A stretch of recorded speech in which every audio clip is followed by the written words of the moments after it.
بل یہاں پر میں 3 وظیفے ایسے بتاؤں گا انشاءاللہ جو ٹاپ آف دا لسٹ 3 وظائف ہیں مصیبت اور پریشانی میں تکلیف دور کرنے کے لیے، سنت وظائف آپ صلی اللہ علیہ وسلم کی طرف سے تعلیم فرمائے ہوئے۔ پہلا وظیفہ ہے یہ لا الہ الا انت سبحانک انی کنت من الظالمین کا۔ لا الہ الا انت سبحانک، نہیں ہے کوئی معبود سوائے تیرے اور تو پاک ہے اللہ، تو غلطی کر ہی نہیں سکتا۔ انی کنت من الظالمین، بے شک میں ہی خطا کار ہوں، میں ہی ظلم کرنے والا ہوں، میں ہی غلطی کرنے والا ہوں۔ جامعہ ترمذی میں انٹرنیشنل نمبر کے مطابق 3505، مشکات میں 2292 نمبر یہ حدیث ہے،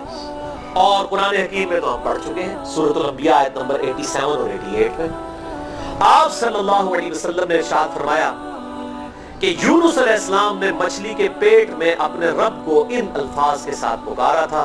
لا الہ الا انت سبحانک انی کنت من الظالمین، اور پھر آپ صلی اللہ علیہ وسلم نے فرمایا کہ جو کوئی شخص اپنے کسی بھی معاملے میں، کسی بھی پریشانی میں اس دعا کے ذریعے اللہ کی طرف متوجہ ہو، اللہ تعالیٰ اس کی دعا کو قبول فرما لیتا ہے۔ اور قرآن میں بھی آ گیا نا کذالک ننجی المؤمنین، اور کتنا بڑا فتویٰ آیا میرے بھائیوں سورہ الصافات 143 144، فلولا انہ کان من المسبحین، اگر یونس ہمیں ان الفاظ میں ہماری تسبیح نہ کرتا، للبث فی بطنہ الی یوم یبعثون، تو مچھلی کے پیٹ میں قیامت تک مچھلی کے پیٹ میں رہتا اگر اس طرح نہ ہمیں پکارتا، اس کی قبر مچھلی کا پیٹ بن جاتی۔ یعنی یہ اتنا عطاب، اور وہ دور ہو گیا اس دعا سے، بہت بڑے اسماء اعظم میں سے۔ تو یہ بہترین دعا، بہترین وظیفہ، اسماء اعظم میں سے بہترین چیز، اور سب سے بڑھ کر جو میں نے بات کی کہ بہترین استغفار، اللہ سے توبہ مانگنے کا بہترین ذریعہ۔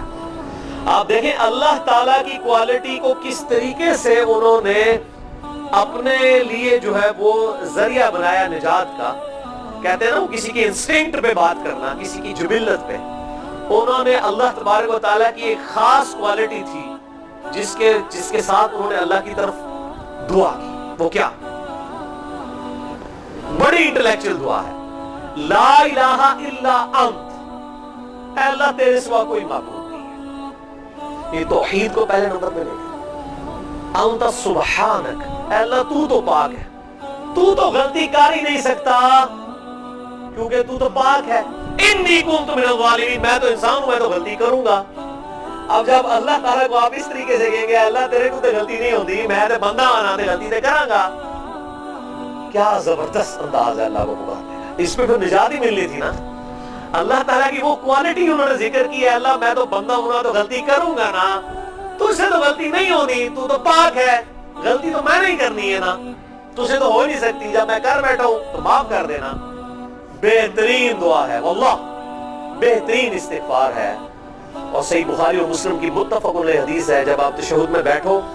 تو درود شریف کے بعد جو اپنے رب سے چاہو مانگو، اس میں یہ دعا بھی آپ اپنے اوپر لازم کریں، یہ اسماء اعظم میں سے ہے، اپنی دعاؤں میں اس دعا کو کریں۔ دعا کی قبولیت کے لیے یہ آپ سمجھیں اللہ تعالیٰ کی طرف سے کیٹالسٹ ہے، جسے ہم وہ کیمسٹری میں کہتے ہیں کیٹالسٹ، کیمیکل ریئیکشن کو تیز کرنے والا، یہ کیٹالسٹ ہے۔ لا الہ الا انت سبحانک انی کنت من الظالمین۔ دوسرا وظیفہ وہ بھی جامعہ ترمذی میں انٹرنیشنل نمبر کے مطابق 3524 نمبر حدیث ہے، لیکن ترمذی کا طریق جو ہے وہ ضعیف ہے۔ یہ میں پہلے بتا دوں، امام ترمذی نے ساتھ لکھا ہے یہ روایت کمزور ہے، لیکن ضروری نہیں ہوتی کہ روایت اگر ترمذی میں کمزور ہے تو کہیں اور وہ روایت صحیح نہیں موجود ہے۔ اس کی صحیح سند المستدرک حاکم میں انٹرنیشنل نمبر کے مطابق 1862 نمبر موجود ہے،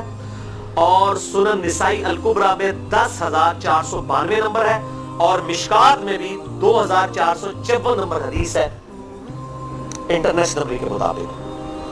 تو صحیح سند المستدرک للحاکم اور سنن نسائی الکبریٰ کے اندر موجود ہے،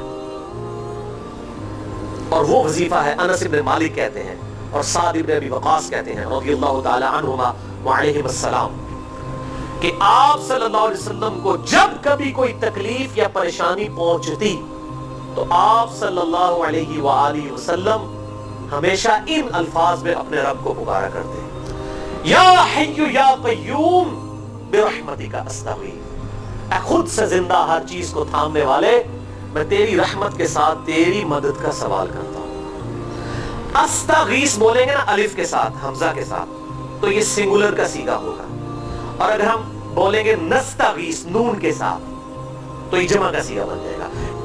کتنی بہترین دعا ہے، اے خود سے زندہ ہر چیز کو تھامنے والے، میں تیری رحمت کے ساتھ تیری مدد کا سوال کرتا ہوں۔ تو یہ بھی اسماء اعظم میں سے ہے۔ بہرحال یہ دوسرا وظیفہ ہو گیا۔ اب تیسرا وظیفہ جو ہے کمال وظیفہ، صحیح بخاری میں موجود ہے، انٹرنیشنل نمبر کے مطابق 4563 نمبر۔ ابن عباس رضی اللہ تعالی عنہما کہتے ہیں وعلیہم السلام، وہ کہتے ہیں کہ سیدنا ابراہیم علیہ السلام کو جب آگ میں پھینک رہے تھے نا، تو ابراہیم علیہ السلام نے اس وقت کہا تھا حسبنا اللہ ونعم الوکیل،